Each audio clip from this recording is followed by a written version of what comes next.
Salut les amis, ravi de vous retrouver, c'est Cap sur l'Offre cette année encore avec 16 émissions, beaucoup d'artistes et 2 spectacles nous rendront visite ici au centre commercial Cap Sud et nous serons diffusés évidemment sur Énorme TV, également sur la chaîne festival YouTube. Cap sur l'Offre, c'est du 7 au 25 juillet et c'est à partir d'aujourd'hui, maintenant tout de suite. Et je vous invite tout de suite à découvrir, car c'est une découverte, c'est leur premier Avignon, même si ça a été un gros succès à Montréal, je le sais, un formidable spectacle qui s'appelle Salir. Et pour en parler tout de suite, je reçois Clara Prieur et Corinne Hospitalier. Bonjour. Merci d'être venus nous rencontrer ici à Cap Sud pour nous parler de ce formidable spectacle. Alors, je le disais en introduction, c'est de la danse, mais c'est une histoire également, ce sont des émotions. Oui, c'est de la danse-théâtre. Alors c'est vrai qu'il y a plus de mouvements chorégraphiés que de textes, mais en fait on voulait que nos corps installent une nouvelle forme de langage. Et donc c'est de la danse contemporaine, mais c'est très accessible, je trouve, pour de la danse contemporaine. Et c'est vrai qu'avec la danse, on vous le disiez à l'instant, on arrive à faire passer des émotions, bien sûr. Pardonnez-moi, mais moi qui ai vu des extraits du spectacle, c'est de la vraie performance aussi. Oui, c'est vrai que c'est très physique, mais bon, surtout on essaye aussi de raconter une histoire sur deux femmes donc, et leur solidarité et face à plusieurs expériences, mais surtout aussi face à des expériences difficiles qu'il faut gérer à travers le corps et les laisser sortir en fait. Voilà, d'où l'histoire du titre en fait, parce que ce spectacle, ça raconte l'histoire de deux femmes qui sont solidaires pour faire sortir d'elles ce qui les a salies. Et non seulement ce sont deux femmes, mais ce sont deux jeunes femmes. C'est un spectacle aussi qui parle de notre génération. Nous, on a 23 ans, on a chorégraphié ce spectacle ensemble. Moi, j'ai une formation de comédienne. Corinne, elle, vient des arts visuels. Et on est toutes les deux danseuses contemporaines. On s'est rencontrées à Montréal. Et ça a été une formidable expérience de collaboration. Et je sais que ça a été un succès à Montréal. Alors ici, oui. Nous informons les téléspectateurs. C'est un spectacle accessible à tous, aux enfants aussi ? Oui, c'est accessible aux enfants parce que c'est très subtil. C'était un de nos défis principaux avec ce spectacle. On voulait que le propos, qui est donc la solidarité des femmes face aux abus qui leur sont faits, soit amené d'une façon poétique avant tout, une façon onirique. Et l'univers du fantasme, en fait, nous est très cher et on voulait le conserver. Le but, c'était absolument pas d'avoir un discours moralisateur ni victimisateur. Le but, c'était de faire rêver le spectateur, en fait. Et voir en quoi une expérience traumatisante peut aussi amener une force physique et une sensualité vraiment très fascinante, je trouve. C'est ce qu'on va découvrir à 19h45 au théâtre Léo Plateau. Mais vous faites aussi partie de ces artistes généreuses qui nous proposent un petit extrait, un petit clin d'œil comme ça. Oh, on n'est pas dans un théâtre ici, mais quand même, on capte un petit peu ce qui peut se passer avec, évidemment, sublimé par l'ambiance, le contexte, les décors, et puis aussi le temps qui fait que vous faites entrer le public dans votre univers et dans vos sensations. Je pense que le mieux, plutôt que de longs discours, c'est d'apprécier les quelques moments que vous nous avez proposés. On vous souhaite évidemment bonne chance pour ce Festival d'Avignon. Le spectacle s'appelle Salir. Nous étions avec Clara Prieur et Corinne Hospitalier. Merci d'être venus nous en parler. Un dernier mot peut-être ? Oui, sachez qu'on organise un atelier de danse contemporaine autour du spectacle le 12 juillet au village du Hof de 14h à 16h et le lendemain une table ronde pour parler des enjeux de notre spectacle parce que c'est un spectacle où on voulait qu'il y ait de la communication, de l'échange. C'est donc le 13 juillet de 15h à 17h au village du Hof. Et sachez aussi que pendant les premiers jours du festival, c'est une place achetée, une place offerte. On a noté le 12 juillet, on a surtout noté que vous êtes à 19h45 au théâtre au Plateau et qu'on pourra vous rencontrer à l'issue du spectacle, car vous faites partie des artistes qui vont aussi à la rencontre du public. Ça s'appelle Salir, on se quitte avec leurs quelques images. Merci de votre participation et de ce petit cadeau. Merci.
Ah, le charme des plateaux et des émissions de télévision, c'est qu'on reçoit des gens divers et variés. Et là, j'allais vous parler de petits arrangements avec la vie, mais eh bien, l'artiste est un peu en retard. Je ne sais pas où est-ce qu'elle est. Donc on Mais peut je commencer à me suis parler. là, Ah, je suis là avec tous les travaux du tramway là. Pardon, excuse-moi. La voilà. Regarde, tiens, t'es au milieu là, regarde. Ah, voilà. tu vois un peu quand même, coquine, va. C'est- Ça te va bien cette couleur, hein, c'est joli. Hein. Ah, tu sais que franchement, c'est quelque chose hein, de venir ici. Hein. Tu sais, ah, le petit Stéphane Pontac, tu sais Bonjour. que tout, tu vas bien. Bonjour, Oh, mémé. tu sais que toi, Je suis franchement, ravi. tu es toujours Bonjour. aussi beau comme un astre, dis. Et Franchement. bienvenue, quoique Oui. bienvenue, vous n'avez pas le choix. Parce Non. que le succès est là tous les ans, donc il Eh faut ben revenir. écoute, on croise les doigts, hein, on touche de la peau de singe et j'espère que cette année ça va aller aussi, dis. C'est à 12h30 cette année. Midi Et 30, oui. c'est les petits arrangements avec la vie. Ça Non, sert tu bien. t'es trompé. Midi 30, c'est on n'achève pas les vieux, Très bien. qu'on les achève pas les vieux, qu'on les recycle. Tu sais ça? Oui. Tu le sais? Oui, Et bah, on les recycle. Alors, et puis après, 17h15, C'est oui. 17h15. C'est petit arrangement avec la vie. C'est au forum, place de l'horloge. Parce que c'est bien, il y a du monde là aujourd'hui, hein, c'est bien. Hein. Et alors évidemment, c'est un spectacle familial. Toute la famille est invitée à Oui. venir aux deux spectacles. Oui, bien sûr. Parce que la bonne idée, c'est effectivement d'aller voir On n'achève pas les vieux, si on est d'accord avec ce principe-là. Hein, mais Oui, je pense mais que c'est bien la sûr. majorité. À 12h30 au Théâtre de l'Observance. Et puis, d'aller vers le forum, on a le temps, c'est à Et 17h15. voilà, à 17h15, on a le temps de boire le pack à l'eau à l'ombre, tu vois, de faire la petite sieste-toune, et puis après on y vient, tu vois.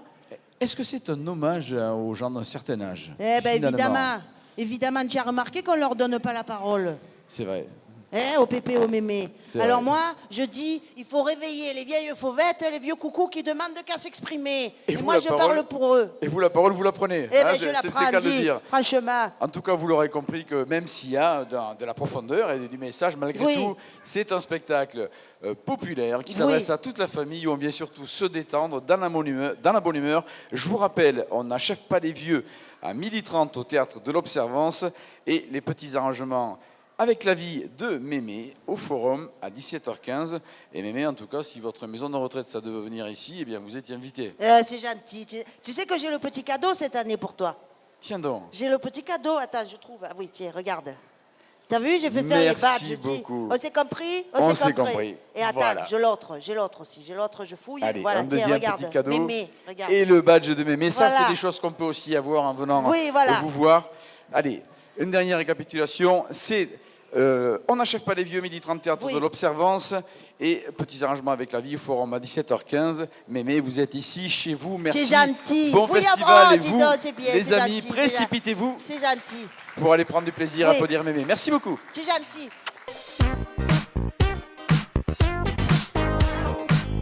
Les univers s'enchaînent mais ne se télescopent jamais. C'est la magie du Festival d'Avignon. Et on va vous prouver maintenant que si le spectacle d'auteur, si vous l'entendez comme quelque chose d'un peu solennel, d'un peu sombre même, si je vous parle de Zola ou de Mirbeau, eh bien on va prouver le contraire avec ce spectacle, le journal d'une femme de chambre. Bonjour. Pour en parler, Karine Vintalon, vous êtes la comédienne qui incarne le rôle de Célestine. Tout à Et fait. puis William Palapra, vous êtes le personnage qui incarne le rôle du metteur en scène. Si je Le puis metteur dire. en scène. Merci d'être venu nous parler de ce spectacle jusqu'ici. Alors évidemment, je le disais en intro, c'est au lendemain de l'affaire Dreyfus, le Octave Mirbeau, qui est le meilleur ami d'Émile Zola. Tout ça, ce sont des noms où on se dit, oulala, où est-ce qu'on va? Puis ça reste quelque chose, même s'il y a un vrai fond littéraire, historique, il y a quand même... Tout à fait, ouais. À l'époque, c'est la fin de la Troisième République, au lendemain de l'affaire Dreyfus. Et on retrouve une jeune femme en bas de l'échelle sociale qui va s'amuser à s'immiscer dans les maisons bourgeoises de l'époque pour nous montrer que les riches de l'époque, la bourgeoisie de l'époque, sentaient aussi mauvais des fesses que nous tous. Donc ça reste quand même quelque chose qui nous amuse, qui nous surprend, mais qui aussi nous raconte une époque, celle de la fin de la Troisième République, où la France, à l'époque, vivait quand même des choses assez fortes. C'est vrai que c'est un vrai divertissement, vous le revendiquez. Cela étant, c'est vrai qu'on n'a pas qu'une période avec des anecdotes un petit peu lourdes, parfois un petit peu des mots crus sont utilisés, dont on va mettre un access pour les enfants à partir de 10-12 ans, c'est ça?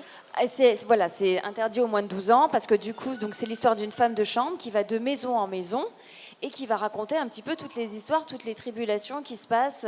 Voilà, donc elle va aussi bien se moquer de ses maîtres que des domestiques qui travaillent aussi avec elle, la cuisinière, le cocher, etc. Et à chaque fois, elle va les imiter. Donc moi, je fais un peu tous les personnages. Et donc voilà, elle va parler un peu...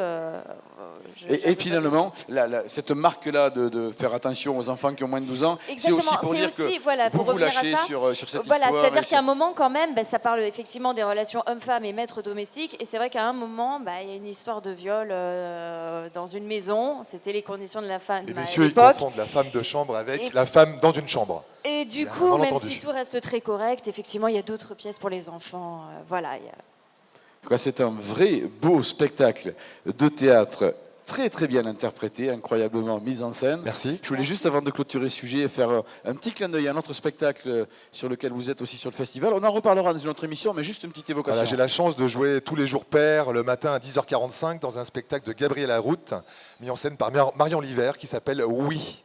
C'est l'histoire de 2 condamnés à mort, mais c'est pareil, c'est un peu comme la femme de chambre. C'est aussi un divertissement intelligent. Alors, ça ne vous empêche pas d'aller le découvrir, mais nous, celui-là, on en reparlera dans l'émission un petit peu plus tard. On revient une seconde sur le journal d'une femme de chambre. Pour préciser, c'est important que vous êtes à 18h15 au théâtre de l'Atelier Florentin. 18h55, pardonnez-moi, au théâtre de l'Atelier Florentin, que c'est un texte d'Octave Mirbeau, Tout à fait. que c'est l'histoire de la condition des femmes à l'époque, juste après Dreyfus, etc. On met une précaution pour les enfants parce que vous allez au bout de votre histoire avec tous les mots qui vont avec. Voilà. Ouais. Ça reste un vrai moment de divertissement et de plaisir à partager. Ça s'appelle Le Journal du Femme de Chambre au théâtre de l'Atelier Florentin à 18h55. Merci Karine, merci William. Merci à toi. Merci à vous et on vous attend nombreux.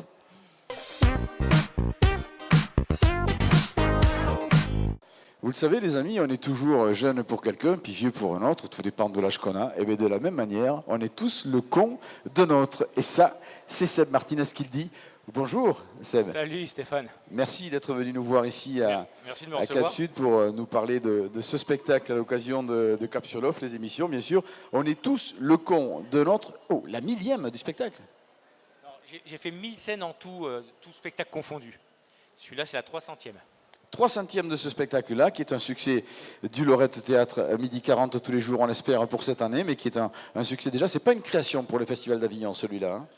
Ça fait une dizaine d'années que je le joue maintenant, Eh oui. en le remettant à jour chaque année avec ce qui se passe dans la vie. Mais oui, ça a déjà été un succès, et déjà au Lorette Théâtre à l'époque. Alors, on est tous le con de l'autre, on comprend que c'est de la vraie comédie, c'est évidemment quelque chose qu'on a déjà entendu. Il y a un sous-titre, enfin, il y en a qui ont de l'avance, donc évidemment, Oui. voilà, c'est pour rire, tout ça, c'est de l'humour. En même temps, vous imitez une forme de sensibilité, voire d'empathie sur certaines personnes. Oui, il y a du rire pendant tout le long du spectacle, et puis certains moments d'émotion aussi, parce que les choses qui me touchent dans ce monde, je les raconte aussi en poésie. Voilà, c'est un spectacle que je pense complet. Parce que c'est vrai que ce titre même, on est tous le con de l'autre, ce n'est jamais qu'une estimation personnelle de chacun. En fait, tout dépend quelles sont les références et chaque personne a son intérêt finalement. Oui, c'est ça. Et puis on juge avec notre conscience à nous. Donc il y en a bien pour qui je suis le con. Et puis voilà, des cons on en rencontre toute la journée, tout le temps. Donc j'ai voulu rigoler autour de ça. Absolument, le spectacle est tout public, évidemment il n'y a pas de limite, les enfants sont le bienvenu. Et puis en famille, évidemment, c'est au Lorette Théâtre à 12h40. Seb Martinez est un habitué du Festival d'Avignon, c'est un habitué des succès, c'est pour ça qu'il y est cette année. Et c'est tant mieux, on est ravis de le recevoir. Seb, très bon festival. Merci. Et je suis sûr, en tout cas, on conseille à nos téléspectateurs d'aller au Lorette Théâtre à 12h40 tous les jours. On est tous le con de notre Seb Martinez. Merci beaucoup.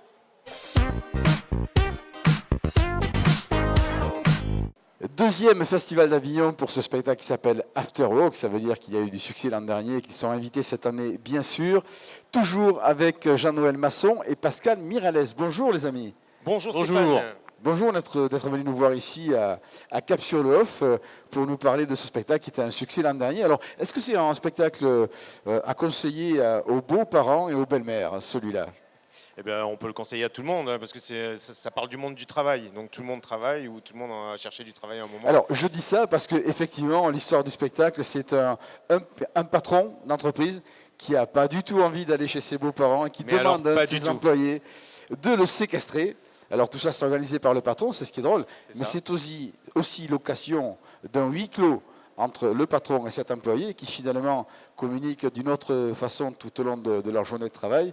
Et c'est l'occasion de se découvrir autrement, justement. Là, c'est ça, tu as tout dit, Stéphane. En fait, c'est un ouvrier qui vient un soir du mois de juin réclamer une prime de Noël qu'il n'a pas eue.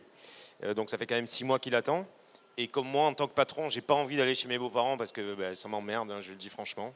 Je lui dis, écoutez, retenez-moi, prenez-moi en otage, je vais m'occuper de votre prime. Et en fait, il accepte et puis petit à petit, je l'embrouille et on finit par passer la nuit ensemble. Voilà. Enfin, la nuit ensemble. Oui, en tout bien, tout honneur. Oui, on dira, tout bien, hein. tout à fait. Alors, quand on sait, je le disais en intro, que c'est un deuxième festival, ça veut dire qu'effectivement, c'était un succès l'an passé et qu'il y a encore de la demande et beaucoup cette année. Si j'ajoute que c'est une mise en scène de Pascal Légitimus, s'il vous plaît. Oui. Voilà, avec 2 excellents comédiens, eh bien, c'est l'occasion de passer un très bon moment. Vous êtes au Cinévox à 12h30 tous les jours. Est-ce qu'il y a des relâches? Oui, nous relâchons le mercredi, mais du coup, on fait des supplémentaires le mardi à 22h. Donc en fait, c'est tous les jours à 12h30, sauf le mercredi, et les mardis à 22h. Voilà.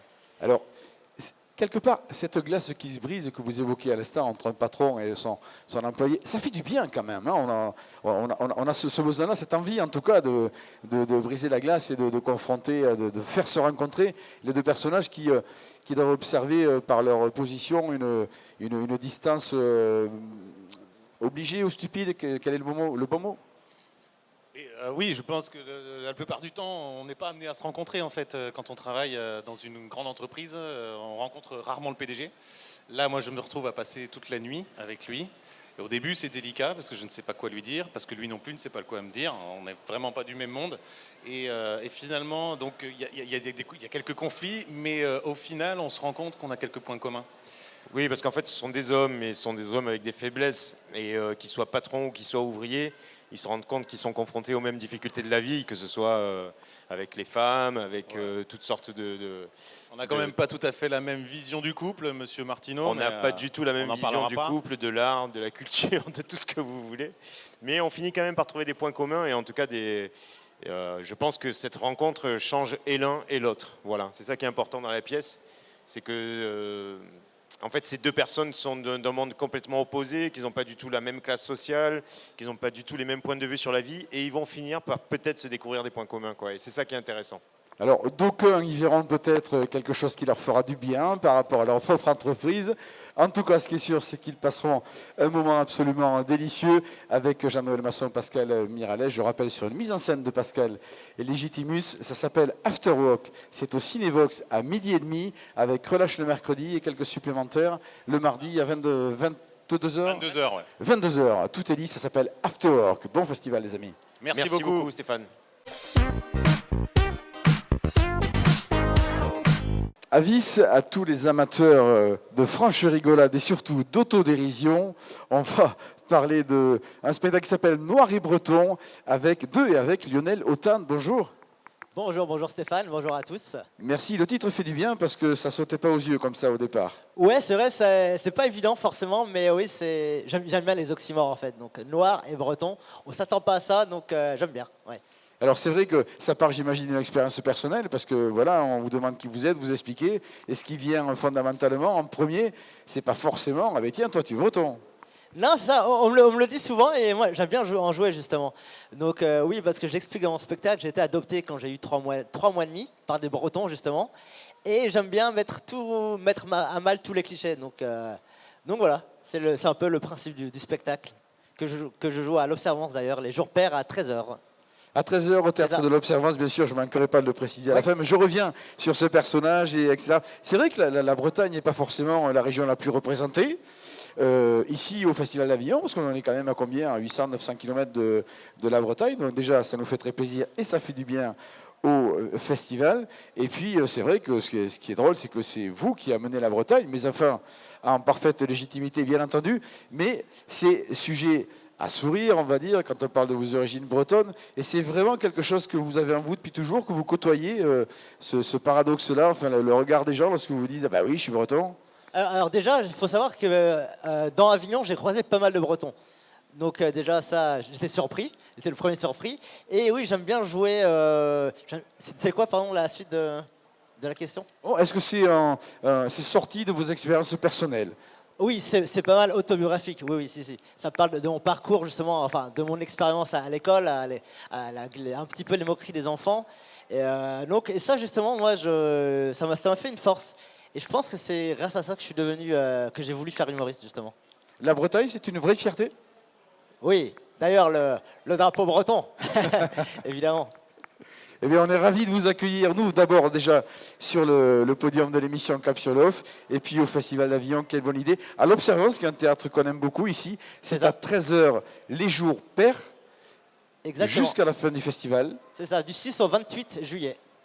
Et avec Lionel Autan, et ça s'appelle Noir et Breton. Merci Lionel, très bon festival, bonne chance. Merci, Kenavo.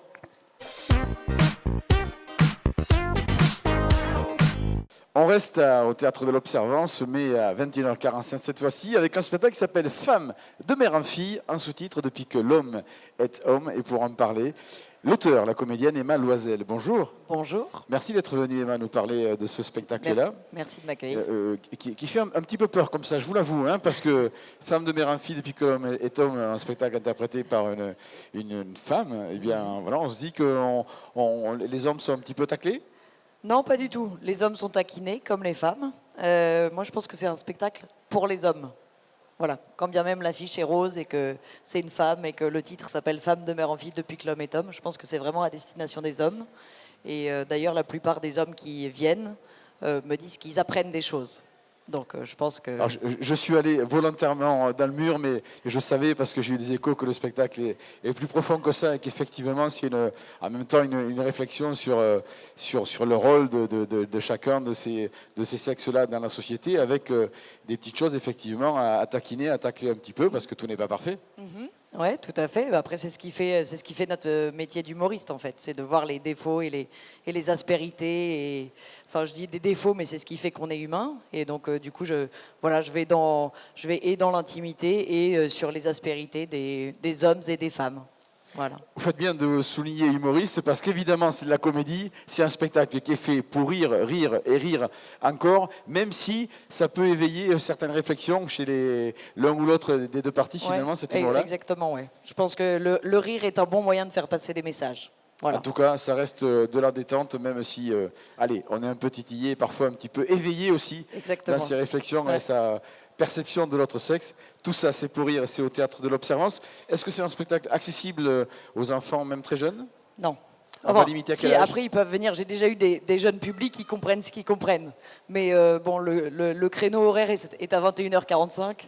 C'est aussi pour éviter d'avoir des enfants dans la salle. Ça parce limite que, un petit peu. En tout cas, rien de grave, mais c'est vrai que si on veut adhérer à cet humour-là, puis à ces petits messages-là, ces petits coups de pied dans la conscience pour éveiller certains regards qu'on peut avoir l'un sur l'autre. Encore une fois, une vraie comédie avec Emma Loisel, Femme de mère en fille, Depuis que l'homme est homme. C'est à l'Observance à 21h45. Et nous, à Cap sur l'Off, nous souhaitons bonne chance à ce spectacle-là.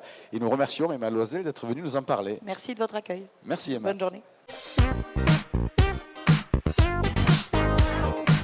C'est toujours un plaisir d'accueillir à Cap sur l'Off Alexandre Dumas, s'il vous plaît, en tout cas 16h, puisque nous allons parler des Trois Mousquetaires. Bonjour les amis, merci d'être venus. Bonjour. Francisca, Rosel et Noam Cartozo, vous êtes deux des 4 comédiens qui interprètent ce spectacle. Exactement. Exactement, oui.